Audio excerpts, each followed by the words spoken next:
के साथ अनुराग सक्सेना शुरुआत कर रहे हैं बड़ी खबर के साथ। मुंबई से बड़ी खबर है, आतंकी हमले का अलर्ट मुंबई को लेकर जारी किया गया है। जगह जगह पुलिस फोर्स की तैनाती कर दी गई है। चप्पे चप्पे पर पुख्ता सुरक्षा के इंतजाम किए गए हैं। सुरक्षा एजेंसी के अलर्ट के बाद मुंबई के कई धार्मिक स्थल और अन्य भीड़ भाड़ वाली जगहों पर सुरक्षा के कड़े इंतजाम किए गए हैं। मुंबई में ड्रोन उड़ाने और छोटे पैराग्लाइडर उड़ाने, साथ ही बैलून उड़ाने पर पाबंदी भी एहतियातन लगा दी गई है। यानी कि मुंबई में ड्रोन और छोटे पैराग्लाइडर और बैलून अभी नहीं उड़ेंगे।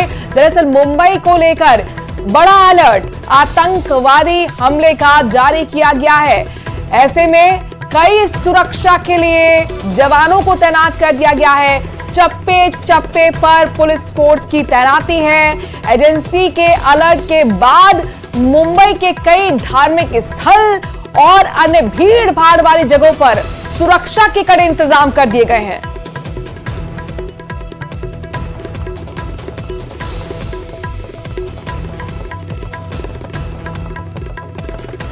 संयुक्त राष्ट्र के मंच से एक बार फिर भारत ने पाकिस्तान को लताड़ लगाते हुए उसकी असलियत दुनिया के सामने रख दी। संयुक्त राष्ट्र की महासभा में भारत की राजनयिक भाविका मंगल नंदन ने पाकिस्तान के प्रधानमंत्री शहबाज शरीफ के भाषण का जिक्र करते हुए जवाब दिया। बताया कि पाकिस्तान की असलियत दुनिया के सामने उन्होंने रखी। पाकिस्तान दुनिया भर में आतंकवाद और नशीले पदार्थों की तस्करी के लिए वैश्विक रूप से बदनाम है और वो दुनिया के सबसे बड़े लोकतंत्र पर हमला करने का दुस्साहस कर रहा है। This assembly regrettably witnessed a travesty this morning. A country run by the military with a global reputation for terrorism, narcotics trade and transnational crime has had the audacity to attack the world's largest democracy. I speak about the reference to India in the speech of the Pakistani Prime Minister. As the world knows, Pakistan has long employed cross-border terrorism as a weapon against its neighbors. It has attacked our parliament, our financial capital Mumbai, marketplaces and pilgrimage routes. The list is long. For such a country to speak about violence anywhere is hypocrisy at its worst. Pakistan के प्रधानमंत्री शहबाज शरीफ ने PoK का मुद्दा भी उठाया है। कहा है कि भारत के नेता बार बार कह रहे हैं कि वो पीओके को हासिल करके रहेंगे। उन्होंने गीदड़ धमकी देते हुए कहा है कि पाकिस्तान किसी भी हमले का जवाब देने के लिए तैयार है। India has spurned Pakistan's proposals for a mutual strategic restraint regime. Its leadership has often threatened to cross the line of control and take over Azad Kashmir. Ladies and gentlemen, Mr. President, let me state in no uncertain terms that Pakistan will respond most decisively to any Indian aggression. Bharat ने इसका भी माकूल जवाब दिया और दुनिया को बताया कि पाकिस्तान ओसामा बिन लादेन का घर रहा है और दुनिया के सबसे बड़े आतंकियों का घर रहा है। कहा कि भारत को बार बार ये बात दोहराने की जरूरत नहीं है। उन्होंने कहा कि भारत का रुख साफ है और वो बदलने वाला नहीं है। It is ridiculous that a nation that committed genocide in 1971 and which persecutes its minorities relentlessly even now dare speak about intolerances and phobias. The world can see for itself what Pakistan really is. Mr. President, we are talking about a nation that for long hosted Osama bin Laden, a country whose fingerprints are on so many terrorist incidents across the world, whose policies attract the dregs of many societies to make it their home. Perhaps it should come as no surprise that its Prime Minister would so speak in this hallowed hall. Yet, we must make clear how unacceptable his words are to all of us. We know that Pakistan will seek to counter the truth with more lies. Repetition will change nothing. Our stand is clear and needs no reiteration. बड़ी खबर, चंडीगढ़ में कांग्रेस ने हरियाणा के लिए अपना घोषणा पत्र जारी कर दिया है, लेकिन घोषणा पत्र कार्यक्रम में कुमारी सैलजा और रणदीप सुरजेवाला दिखाई नहीं दिए। मंच पर पूर्व सीएम भूपेंद्र सिंह हुड्डा और कांग्रेस के प्रदेश अध्यक्ष उद्भान के साथ अशोक गहलोत मौजूद थे, लेकिन पार्टी से नाराज चल रही कुमारी सैलजा और रणदीप सुरजेवाला की इस कार्यक्रम से दूरी पर कई सवाल खड़े हो गए।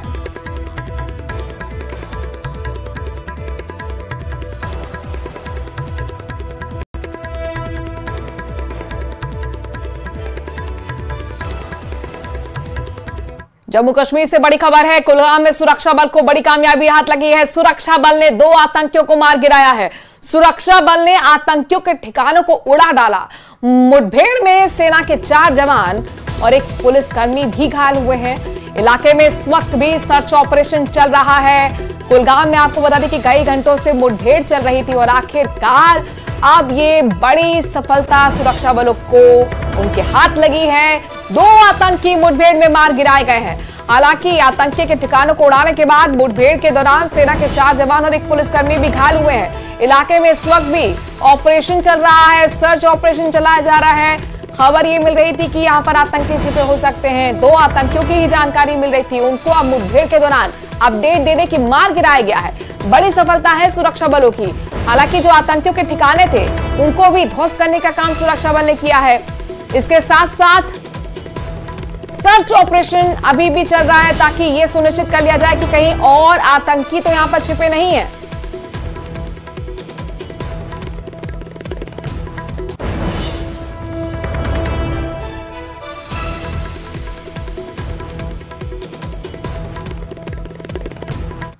शिमला के संजौली और मंडी में उठा मस्जिद विवाद थमने का नाम नहीं ले रहा है। हिंदू संगठन लगातार प्रदेश भर में बनी अवैध मस्जिदों पर कार्रवाई की मांग कर रहे हैं। इसके बीच आज पूरे हिमाचल में हिंदू संगठनों का प्रदर्शन जारी है और इसी को देखते हुए पूरे हिमाचल में जगह जगह पुलिस बल की तैनाती की गई है।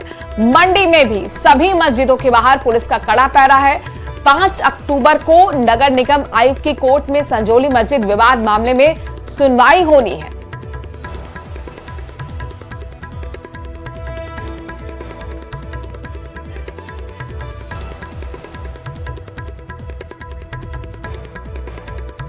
सनातन और हिंदू विरोधी आरोपों से घिरे समाजवादी पार्टी के सांसद अफजाल अंसारी के एक बयान से एक बार फिर हंगामा मचा हुआ है, जिन्होंने आपको बता दें कि महाकुंभ और संत महात्माओं का इसमें जिक्र किया गया था।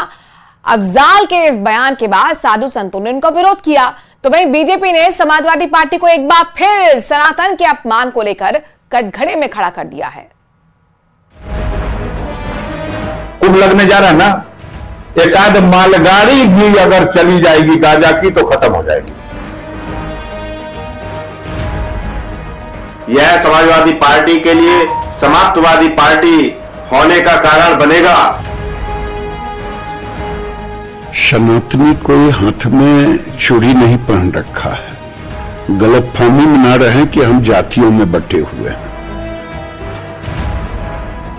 कई मंदिर मठों में वो लोग भी परंपरागत गांजा पीते हैं।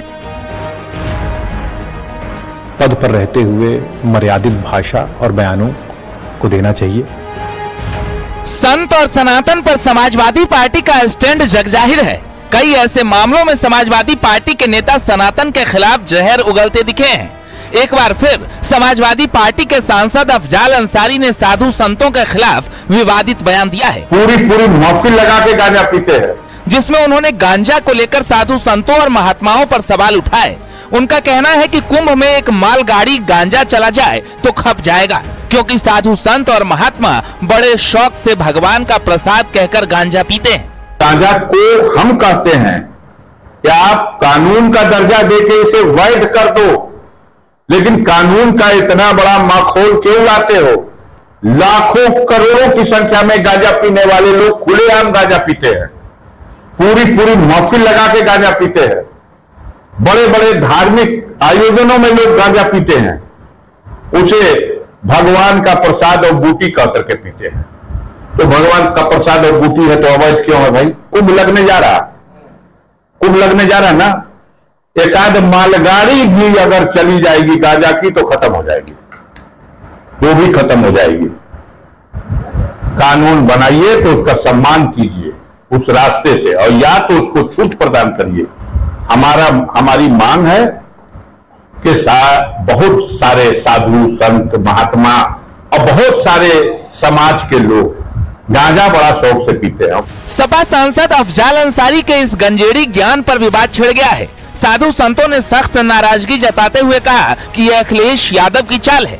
यह कूटनीति के चलते सपा के मुखिया अखिलेश यादव की चाल है। पहले स्वामी प्रसाद मौर्य, फिर खुद और अब अफजाल अंसारी के द्वारा साधु संतों के ऊपर टिप्पणी कराई गई। यह समाजवादी पार्टी के लिए समाप्तवादी पार्टी होने का कारण बनेगा। जाकी रही भावना जैसी प्रभु मूर्त देखी तीन तैसी। अफजाल अंसारी शुद्ध रूप से एक आतंकवादी गतिविधि में शामिल रहने वाले लोग हैं, जो लगातार समाज को तोड़ने की बात करते हैं। तो इनसे क्या अपेक्षा कर सकते हो? साधु संतों का अपमान ही कर सकते हैं, क्योंकि उस पार्टी के नेता हैं जिस पार्टी का मुखिया ही कहता हो मठाधीश और माफिया में कोई अंतर नहीं है, तो उस पार्टी का सांसद है तो स्वाभाविक है उसके मन में सनातन के प्रति द्वेष रहेगा ही रहेगा। अफजाल अंसारी के गांजा पर दिए बयान पर सियासत भी तेज हो गई है। बीजेपी ने कहा कि समाजवादी पार्टी के नेता हमेशा से ही सनातन का अपमान करते रहे हैं। सांसद रहते ऐसा बयान देना बेहद गंभीर है। ये गाली देना बंद करें हिंदुओं को, अब बहुत हो गया। सनातनी कोई हाथ में चूड़ी नहीं पहन रखा है, गलतफहमी में ना रहे कि हम जातियों में बटे हुए हैं। सनातनी भी समझ गए हैं कि बटे कि कटे, इसलिए अब हम बटेंगे नहीं। समाजवादी पार्टी और अफजाल अंसारी कानून व्यवस्था तोड़ने के प्रतीक रहे हैं और वो बयानबाजी कर रहे हैं। एक तरफ कह रहे हैं कि गांजा फ्री कर देना चाहिए। अरे भाई, आप मेंबर ऑफ पार्लियामेंट हैं, किस तरह की जबान बोल रहे हैं? अफजाल अंसारी के इस बयान पर जहां साधु संत नाराज हैं, वहीं बीजेपी समाजवादी पार्टी को घेरने में जुटी है। ऐसे में समाजवादी पार्टी गोलमोल जवाब देकर इस बयान से पल्ला छुड़ाती दिख रही है और कांग्रेस इस बयान को अफजाल का निजी बयान बता रही है। बुराई नहीं है इस बात को स्वीकार करने में। कई मंदिर मठों में हमारी आपकी जिनमें आस्था भी है, साधु संतों में, वो लोग भी परंपरागत गांजा पीते हैं। ये अफजाल अंसारी जी का व्यक्तिगत बयान है, मैं इस पर टिप्पणी नहीं करूंगा। मैं सिर्फ ये कहना चाहूंगा कि हमें पद पर रहते हुए मर्यादित भाषा और बयानों को देना चाहिए, वही बेहतर होता है। यूपी में उपचुनाव से ठीक पहले अफजाल के गांजा पर दिए ज्ञान से एक बार फिर समाजवादी पार्टी घिरती दिख रही है। हालांकि सियासत जारी है, लेकिन बार बार सनातन पर प्रहार क्या समाजवादी पार्टी की रणनीति का हिस्सा है? Bureau report, news 18।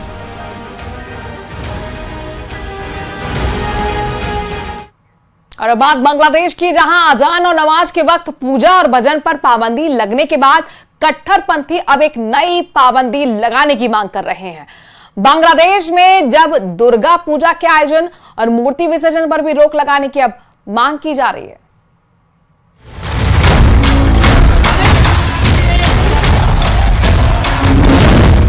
बांग्लादेश में कट्टरपंथियों का नया फरमान। दुर्गा पूजा के विरोध में सड़क पर उतरे कट्टरपंथी।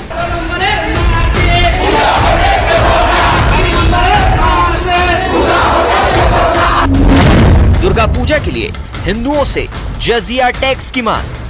बांग्लादेश की राजधानी ढाका में सड़कों पर कट्टरपंथियों का हुजूम चिल्ला चिल्ला कर कह रहा है कि सदियों से बांग्लादेश में हो रही दुर्गा पूजा अब नहीं होने देंगे। वहीं कट्टरपंथियों का दूसरा धड़ा कह रहा है कि अगर बांग्लादेश में हिंदुओं को दुर्गा पूजा करनी है तो पहले उन्हें जजिया टैक्स जमा करना होगा। जजिया टैक्स की रकम भी कोई मामूली नहीं है, बल्कि 5 लाख बांग्लादेशी टका। यानी कि अगर बांग्लादेश में कोई हिंदू दुर्गा पंडाल लगाना चाहता है तो उसे पहले इन कट्टरपंथियों को जजिया टैक्स देना होगा। उसके बाद ही कोई हिंदू दुर्गा पूजा पंडाल लगा सकता है।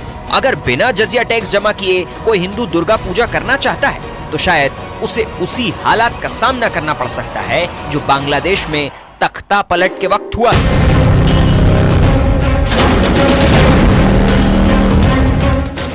बांग्लादेश में हिंदुओं को गुमनाम पत्र मिल रहे हैं जिनमें उन्हें धमकी दी जा रही है कि बिना 5 लाख टका दिए उन्हें दुर्गा पूजा नहीं मनाने दी जाएगी। अलग अलग पूजा उत्सव समितियों के नेताओं को भेजे गए इन पत्रों में यह भी कहा गया कि अगर उनकी शर्त नहीं मानी गई तो इसके गंभीर परिणाम भुगतने होंगे। कुछ समितियों ने हिंसा के डर से कार्यक्रम तक रद्द कर दिए, जबकि कुछ समितियों ने पुलिस में शिकायत दर्ज कराई। पत्र में यह भी धमकी दी गई कि अगर मीडिया को रिपोर्ट की गई तो टुकड़े टुकड़े कर दिए जाएंगे। ढाका में जुलूस निकालकर दुर्गा पूजा का विरोध करने वाले कट्टरपंथी कह रहे हैं कि ईद के दौरान वो जिस जमीन पर नमाज पढ़ते हैं, अगर हिंदुओं ने उस जमीन पर पूजा की तो जमीन नापाक हो जाएगी।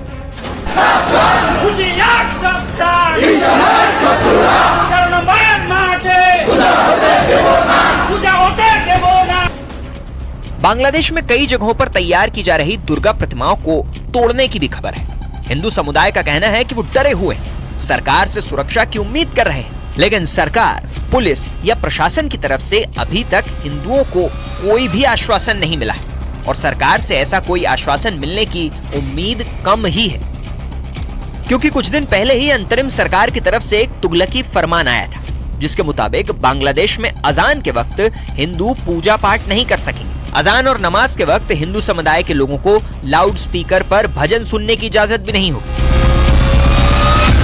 और अब बांग्लादेशी हिंदुओं का सबसे बड़े त्योहार यानी दुर्गा पूजा पर इस तरह की पाबंदी की कोशिश की जा रही है।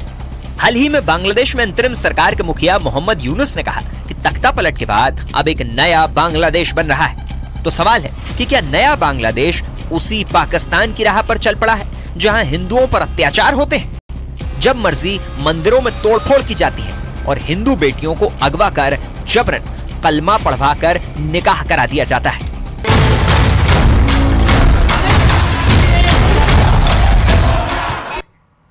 और अब बात अमेरिका में कहर बरपा रहे खतरनाक तूफान हेलन की। अमेरिका में हेलन तूफान से चारों तरफ हाहाकार मचा हुआ है। तूफान में मरने वालों की संख्या 44 पहुंच चुकी है। रिपोर्ट्स के मुताबिक फ्लोरिडा, जॉर्जिया, उत्तरी कैरोलिना, दक्षिण कैरोलिना और वर्जीनिया हेलन तूफान से बुरी तरह प्रभावित हुए हैं। हेलन तूफान की वजह से हवा 225 किलोमीटर प्रति घंटे की रफ्तार से चल रही है। तूफान की वजह से अमेरिका के कई राज्यों में बिजली गुल हो गई है, जिससे करीब 1 करोड़ से ज्यादा लोग प्रभावित हुए। तो हेलन ने कहर बरपाया हुआ है। तूफान हेलन ने आपको बता दी कि अमेरिका में चारों तरफ हाहाकार मचाकर रखा है। मरने वालों की संख्या 44 पहुंच चुकी है तूफान की वजह से। रिपोर्ट्स बताती हैं कि फ्लोरिडा, जॉर्जिया, उत्तरी कैरोलिना, दक्षिण कैरोलिना और वर्जीनिया हेलन तूफान से बुरी तरह से प्रभावित हुई हैं। 4 तस्वीरें जहां पर देखिए अमेरिका में किस तरह से हेलन तूफान ने तबाही मचाई है। 44 लोगों की मौत हो गई है। तिनके की तरह कार बहती हुई नजर आई, ट्रक बहते हुए नजर आए हैं। 1 करोड़ से ज्यादा लोग इस हेलन तूफान की वजह से प्रभावित हुए हैं।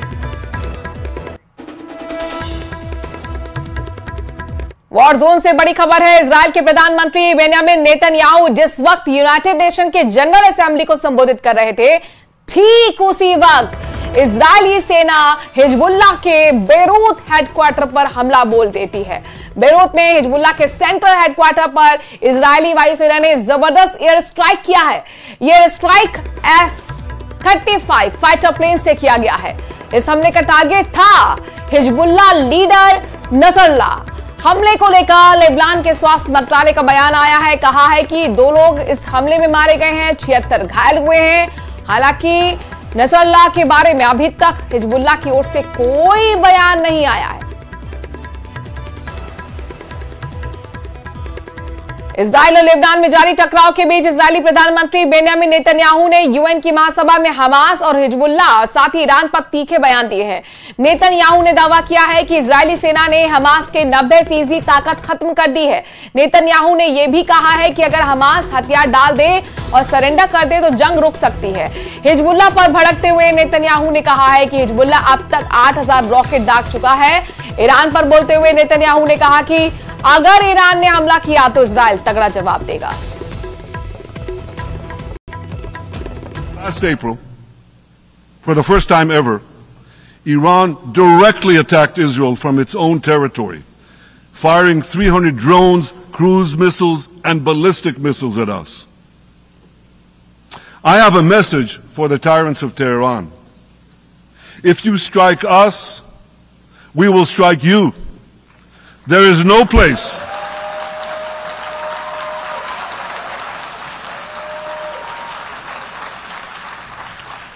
There is no place in Iran that the long arm of Israel cannot reach. And that's true of the entire Middle East. Far from being lambs led to the slaughter, Israel's soldiers have fought back with incredible courage and with heroic sacrifice. And I have another message for this assembly and for the world outside this hall. We are winning. Lebanon में घुसने की Israel की सेना ने पूरी तैयारी कर ली है। हवाई हमले जारी हैं और जमीनी हमले करना भी इजराइल की सेना शुरू कर सकती है। लेबनान में इजराइल की एंट्री होती है तो क्या ईरान खामोश बैठेगा? ये बड़ा सवाल है।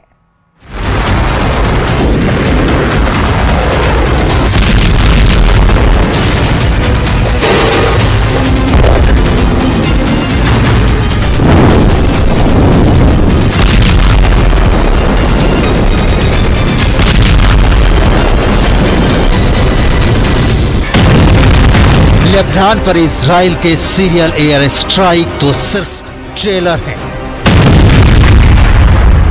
लेबनान इजरायली युद्ध की पिक्चर अभी बाकी है। यकीन नहीं होता तो इजराइल लेबनान बॉर्डर पर मूव करते इन बख्तरबंद वाहनों का काफिला देख लीजिए। इजराइल लेबनान में घुसने की तैयारी कर चुका है। किसी भी वक्त इजराइल की सेना लेबनान में घुस सकती है।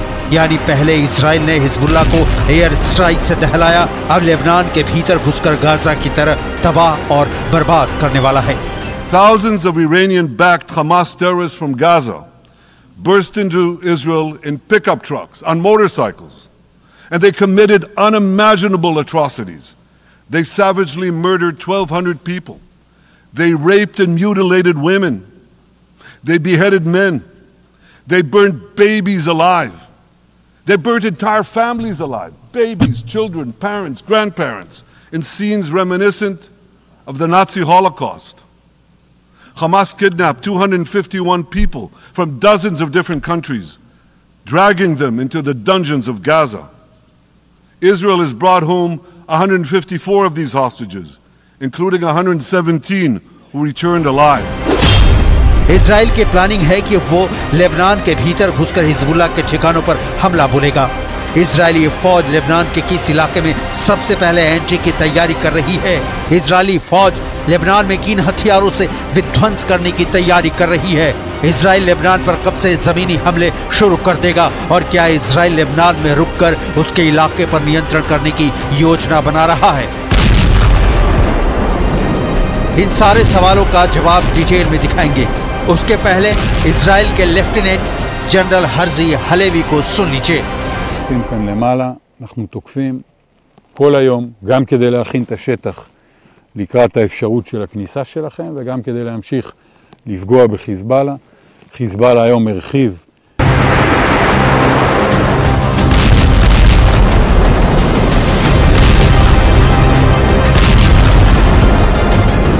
लेबनान में ग्राउंड अटैक करने का इजराइल का प्लान तब सामने आया है जब हिजबुल्लाह ने कहा कि उसने तेल अवीव के बाहरी इलाके में इजराइल की मोसाद जासूसी एजेंसी के मुख्यालय को निशाना बनाया है।